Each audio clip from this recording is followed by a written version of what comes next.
Yesterday, an article released by Insider Gaming came out, giving us new details about the upcoming Assassin's Creed Infinity. Now, we do know that the Infinity Hub will serve as a live service set in the modern day, meaning that the games we will be playing have zero modern day cutscenes or gameplays in them. We do not know exactly how the modern day will be on the Infinity Hub, and that is something that we will have to wait and see. However, there are some concerning things in this article regarding the live service, and it's something called the Exchange, which will be an item shop offering players the opportunity to buy daily and weekly in-game cosmetics for Red's two protagonists. And on top of that, Infinity will also have something called a Synchronisation feature, which will allow the players to access projects from each protagonist.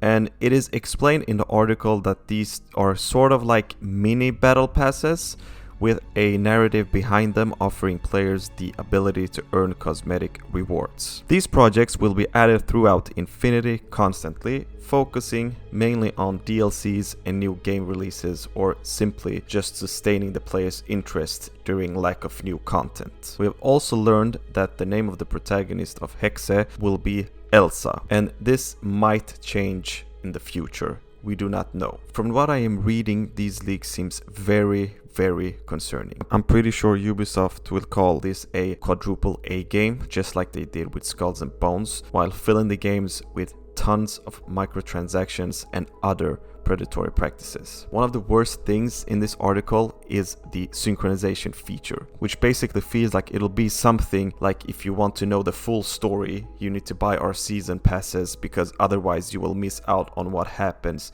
to these characters. Let's say you complete the story of Assassin's Creed Red and you feel like there is more to tell, and Ubisoft simply releases one of these projects battle passes, season 1 or something, and you buy it and it fills in the gaps that the game has left behind. They continue with this for 2 years until the next Assassin's Creed game comes out, and let's say they end up doing 5 seasons or whatever, where every single battle pass is locked behind a paywall. This sounds something like Ubisoft would do. Now, there was also another leak which we should take with a grain of salt, since the source is 4chan, but it suggested that the male protagonist would have 60% of the story, while the female protagonist would have 40% of the story.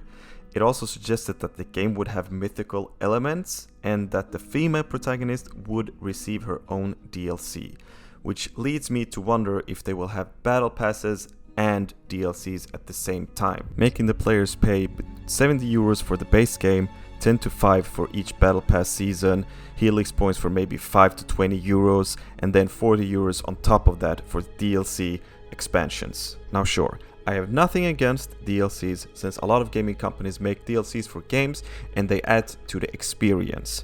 However, I don't think a single player game should have battle passes and microtransactions. And sadly, even if a large portion of us votes with our wallets, I do believe that Assassin's Creed Red will be a financial hit, and I'm pretty sure it'll be the best-selling Assassin's Creed game of all time, and it'll most likely generate the most revenue in the franchise. What are your guys' thoughts on this? Please let me know in the comments, and if you liked the video, please consider leaving a like and subscribing to the channel.